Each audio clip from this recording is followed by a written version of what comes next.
L'après-midi descendait sur la ville avec une clarté faible. Les rues étaient pleines, les voitures passaient pressées, les vitrines brillaient et les gens suivaient leur chemin en regardant uniquement leur propre destin. Au milieu de cette hâte, Henrik marchait sans direction. Le costume sombre portait encore le parfum cher du bureau, mais ses pas vacillaient. À 60 ans, propriétaire d'entreprise connue et d'une fortune capable d'acheter presque n'importe quel confort, il se sentait profondément vide à l'intérieur. Ce matin-là, ses enfants étaient venus jusqu'à son bureau vitré. Henrik s'était levé heureux, imaginant qu'il voulait peut-être déjeuner avec lui ou parler de la vie. Cependant, les deux étaient entrés en parlant de chiffres, de contrats, de rendements et d'autorisations bancaires. Ils avaient demandé des signatures, exigé des décisions et traité leur père comme s'il n'était qu'une table de travail. Aucun n'avait demandé s'il avait bien dormi. Aucun n'avait remarqué la fatigue dans ses yeux. Quand ils étaient sortis, emportant les documents dont ils avaient besoin, ils avaient laissé derrière eux un homme entouré de luxe et abandonné par sa propre famille. C'est pour cela que Henrik était sorti de l'immeuble sans prévenir personne. Il avait dispensé le chauffeur, ignoré le téléphone portable et marché jusqu'à une place ancienne entourée de grands arbres. Là, assis seul, il avait enfin laissé son visage tomber entre ses mains. Les larmes étaient devenues discrètes, pleines d'une ancienne douleur. Il pleurait d'avoir vaincu dans le monde des affaires et d'avoir perdu à l'intérieur de sa propre maison. Il pleurait en se souvenant de son épouse, déjà décédée, qui avait tant demandé plus de présence, plus de conversation, plus de vie simple. Il avait tout donné à ses enfants, sauf le temps dont ils avaient besoin. Près de là, Diana traversait la place avec un petit sac dans les mains. Elle avait 25 ans, des cheveux sombres attachés et un regard doux. Ses vêtements étaient simples, aussi propres que possible, mais marqués par la poussière des trottoirs. Diana vivait sans logement sûr depuis quelque temps, dormant où elle trouvait un abri et remerciant quand elle parvenait à obtenir un pain, un verre d'eau ou un endroit protégé du vent. La vie n'avait pas été légère, mais la bonté habitait encore entièrement en elle. Elle aurait pu continuer son chemin comme tous les autres. Elle aurait pu faire semblant de ne pas voir l'homme élégant qui pleurait sur le banc, car la ville habitue les gens à détourner les yeux de la douleur d'autrui. Mais Diana s'arrêta. Elle ne vit pas la montre en or à son poignet, ni le tissu cher de la veste. Elle vit seulement un monsieur triste, recroquevillé comme un enfant fatigué, essayant de cacher une blessure qui ne tenait plus à l'intérieur de lui. Si vous aussi vous êtes déjà senti seul, même entouré de monde, laissez votre like sur cette vidéo et abonnez-vous à la chaîne. Commentez de quelle ville vous suivez cette histoire, car votre présence renforce ce courant d'accueil. Appalant, elle s'approcha sans l'effrayer. Le vent souleva des feuilles sèches autour du banc. Diana serra le sac contre son corps et parla d'un ton bas, comme quelqu'un qui offre de l'eau à une personne assoiffée. « Pourquoi monsieur pleure-t-il » Henrik releva rapidement le visage. Ses yeux étaient rouges et il tenta de recomposer sa posture. Il sortit un mouchoir de sa poche, essuya les larmes et respira profondément. « Ce n'est rien, ma jeune demoiselle. C'était seulement le vent. Un peu de poussière est entrée dans mes yeux. » Diana sourit avec délicatesse. Ce n'était pas un sourire ironique, mais celui de quelqu'un qui connaissait bien la différence entre la poussière et la tristesse. Le vent peut incommoder les yeux, monsieur, mais il ne laisse pas l'âme aussi lourde. La phrase simple traversa Henrik d'une manière inattendue. Il resta immobile, impressionné par sa clarté. Ses enfants n'avaient jamais perçu ce qu'elle avait remarqué en quelques secondes. « Vous parlez comme si vous me connaissiez, murmura-t-il. »« Je ne connais pas votre histoire, répondit Diana, mais je connais ce type de silence. Il apparaît quand la personne a beaucoup de choses à l'extérieur et peu de compagnie à l'intérieur. » Henrik baissa le regard. La place continuait d'être pleine, mais il semblait n'y avoir que tous les deux. Il eut envie de nier, de redevenir l'entrepreneur ferme qui ne montrait jamais de faiblesse. Pourtant, la vérité sortit avant que l'orgueil ne puisse l'empêcher. « J'ai une maison énorme, trop d'argent, des employés, des voitures, des entreprises. Mais aujourd'hui, j'ai découvert que mes enfants ne me cherchent que quand ils ont besoin de quelque chose à signer. » Diana écouta sans hâte. Elle s'assit au bout du banc, laissant de l'espace entre eux comme quelqu'un qui demande la permission à la souffrance de l'autre. Il n'y avait pas de curiosité vide sur son visage, seulement du respect. « Parfois, monsieur, la solitude entre dans les grandes maisons plus facilement qu'elle n'entre dans une place froide, dit-elle. parce que sur la place on entend encore des pas, des voix, la vie qui passe. Mais dans une maison sans affection, même le silence semble plus grand. » Henrique la regarda, surpris. « Quel est votre nom ?»« Je m'appelle Diana. »« Henrique, dit-il. » Et pour la première fois de la journée, il trouva bon d'entendre son propre nom sans fonction, sans nom de famille important, sans titre. Le nom d'elle resta dans l'air, simple et lumineux. Henrique observa ses mains fines, marquées par de petites difficultés, qui tenaient le sac comme si tout ce qu'elle possédait s'y trouvait. Malgré tout, il y avait en elle un calme qu'il ne voyait pas dans ses propres salons luxueux. « Diana, comment parvenez-vous à parler avec autant de paix ? D'après ce que je vois, votre vie ne doit pas être facile. » Elle regarda le ciel qui s'assombrissait lentement. Les premières lumières des réverbères commencèrent à s'allumer. « Ce n'est pas facile, monsieur, mais j'ai appris que se plaindre du froid n'allume pas de feu. Quand je reçois un morceau de pain, je remercie. Quand je trouve un coin sans pluie, je remercie. Quand quelqu'un me traite comme un être humain, je remercie encore plus. La gratitude ne résout pas tous les problèmes, mais elle empêche l'amertume de prendre possession du cœur. » Henrique eut honte de lui-même. Il se souvint des petits déjeuners servis dans des porcelaines chères, laissés presque intacts parce qu'il était trop occupé à regarder des rapports. Il se souvint des tables abondantes, où personne ne conversait vraiment. Il se souvint combien de fois il avait confondu confort et bonheur. « Je crois que j'ai oublié comment remercier », confessa-t-il. « J'ai passé ma vie à courir pour donner la sécurité à mes enfants. Je voulais qu'ils ne connaissent jamais le besoin. Mais peut-être, en chemin, ai-je seulement enseigné la valeur de l'argent. » Diana inclina la tête avec tendresse. Tant que la personne respire, elle peut encore réapprendre. Le vent devint plus froid. Henrique remarqua que le chemisier de Diana était fin et qu'elle essayait de dissimuler les petits tremblements de ses bras. Cette jeune femme s'était arrêtée pour consoler un inconnu, même ayant toutes les raisons de ne s'occuper que d'elle-même.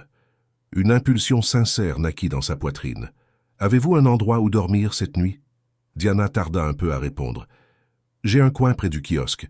Le sol est dur, mais il protège du vent d'un côté. » Henrique sentit son cœur se serrer. « Je ne peux pas accepter cela. Après tout ce que vous m'avez dit, je ne vais pas rentrer dans ma maison chauffée en sachant que vous resterez ici. » Elle secoua la tête, sereine. « Je n'ai pas parlé à monsieur en attendant une récompense. »« Je le sais, dit-il. C'est précisément pour cela que je demande. Je n'impose pas. Dînez avec moi. Une soupe simple dans un endroit près d'ici. Aujourd'hui, je ne veux pas manger seule, Diana. » Elle comprit que cette invitation n'était pas une aumône. C'était un pont tendu entre deux solitudes différentes. Alors elle sourit, petit et sincère. « Si c'est pour tenir compagnie, j'accepte. » Henrique et Diana marchèrent côte à côte sur le trottoir mouillé par la brume froide. Les magasins allumaient déjà des lumières dorées et l'odeur de pain tout juste sorti du four s'échappait d'une petite boulangerie au coin de la rue. Henrique ouvrit la porte en verre et attendit que Diana entre en premier. Elle hésita, regardant ses propres vêtements, mais il sourit seulement avec respect. L'endroit était simple, plein de tables en bois et de voix fatiguées après une longue journée. Personne là ne semblait préoccupé par des noms de famille importants. Une serveuse sympathique apporta 2 menus plastifiés. Henrique commanda 2 bols de bouillon chaud et une corbeille de pain maison. Diana tint le verre d'eau avec les 2 mains, comme si ce geste ordinaire avait valeur de cadeau. « Cela faisait longtemps que je ne m'étais pas assise à une table comme celle-ci », commenta-t-elle. Henrique sentit la phrase serrer sa poitrine. Il pensa aux salles à manger énormes où la nourriture restait et où la conversation manquait. « Diana, si ce n'est pas trop douloureux, puis-je demander comment vous avez fini par vivre dans la rue ?» Elle baissa le regard un instant, mais ne se ferma pas. « J'ai grandi avec ma grand-mère à l'intérieur des terres. Notre maison était petite, mais il y avait du soin dans chaque coin. Quand elle est tombée malade, j'ai vendu le peu que nous avions pour acheter des médicaments. Après son départ, je n'ai pas réussi à maintenir le loyer. Je suis venu en ville à la recherche de travail, mais les portes se sont fermées. Quand je m'en suis rendu compte, la place était mon toit. » Henrique écouta avec attention. Il n'y avait pas de révolte dans sa voix, seulement une tristesse tranquille et un courage qui ne faisait pas de bruit. Si cette histoire touche votre cœur, laissez votre like et abonnez-vous à la chaîne. Parfois, la personne la plus simple qui passe dans notre vie porte la leçon dont nous avons le plus besoin d'apprendre. La soupe arriva fumante. Diana ferma les yeux pendant quelques secondes et remercia en silence avant la première cuillerée. Henrik observa ce petit rituel avec un profond respect. Il mangeait dans des restaurants célèbres, mais ne se souvenait pas de la dernière fois où il avait remercié pour un repas. « Moi aussi, je suis venu de peu, » dit-il. « J'ai commencé en balayant le sol d'une usine. J'ai promis que mes enfants ne connaîtraient jamais la difficulté. J'ai trop travaillé, j'ai trop accumulé, j'ai trop construit. J'ai seulement réalisé tard qu'une maison pleine de choses peut rester vide de présence. » Diana cassa un morceau de pain et parla avec douceur. Monsieur voulait protéger sa famille. Cela n'est pas mal. Mais l'amour a besoin de temps, pas seulement de protection. Henrik sentit ses yeux s'embuer. Pour la première fois depuis des années, quelqu'un ne le jugeait pas et ne le flattait pas. Elle le comprenait simplement. Quand ils sortirent de la boulangerie, la bruine s'était transformée en pluie fine. Diana serra son manteau usé contre son corps. « Merci pour le dîner, monsieur Henrik. Vous m'avez donné une belle soirée. » Il s'arrêta devant elle. « Ne retournez pas à la place aujourd'hui. » Elle essaya de sourire. « Je vais bien. »« Non, Diana, pas aujourd'hui. Près d'ici, il y a une pension simple, propre et sûre. Permettez-moi de payer une nuit pour que vous vous reposiez sans pluie. Ce n'est pas une faveur de riche. C'est la demande d'un ami qui ne parvient pas à partir en paix. » Diana le regarda longuement. Elle vit de la sincérité, pas de la pitié. Elle vit du soin, pas de l'orgueil. Alors elle accepta. La pension se trouvait dans une rue étroite, avec une façade jaune et des vases de fleurs à la fenêtre. Une dame âgée ouvrit la porte et reçut les deux avec bonté. Henrik paya 3 nuits, malgré la protestation délicate de Diana. « Monsieur a dit une nuit, » rappela-t-elle. « Et je dis maintenant 3, » répondit-il. « Considérez cela comme un repos mérité pour celle qui m'a rendu l'espoir. » Dans le couloir simple devant la chambre numéro 4, Diana tint la clé comme quelqu'un qui tient un avenir inattendu. « Je viendrai demain matin prendre le café avec vous, » dit Henrik. « Vous m'attendrez ?»« Oui, j'attendrai. » Cette nuit-là, Henrik rentra dans sa demeure sans le poids d'avant. La maison continuait d'être grande, silencieuse et froide, mais quelque chose en lui avait changé. Dans le bureau, en regardant d'anciennes photos de ses enfants petits, il pleura sans honte. Il comprit qu'il avait confondu provision et présence. Il comprit qu'il était encore vivant pour réparer, même si c'était difficile. Pendant ce temps, Diana prit un bain chaud pour la première fois depuis très longtemps. La chambre simple semblait un palais. Elle s'allongea sur le lit propre et écouta la pluie frapper à la fenêtre. Avant de dormir, elle demanda que Dieu bénisse cet homme triste qu'il avait traité avec tant de dignité. Le lendemain matin, Henrik apparut tôt. Il ne portait pas de costume, seulement une chemise claire et un visage serein. Diana l'attendait déjà dans le salon de la pension, les cheveux peignés et un sourire tranquille. « Vous avez bien dormi ?»« Comme si le lit était fait de nuages, » répondit-elle. Ils prirent le café avec du pain, du gâteau de maïs et du café fraîchement passé. Henrik respira profondément avant de parler. « J'ai passé la nuit à réfléchir. Vous m'avez dit que les portes se sont fermées. Je veux en ouvrir une, mais de manière juste. J'ai une entreprise qui a besoin de personnes honnêtes.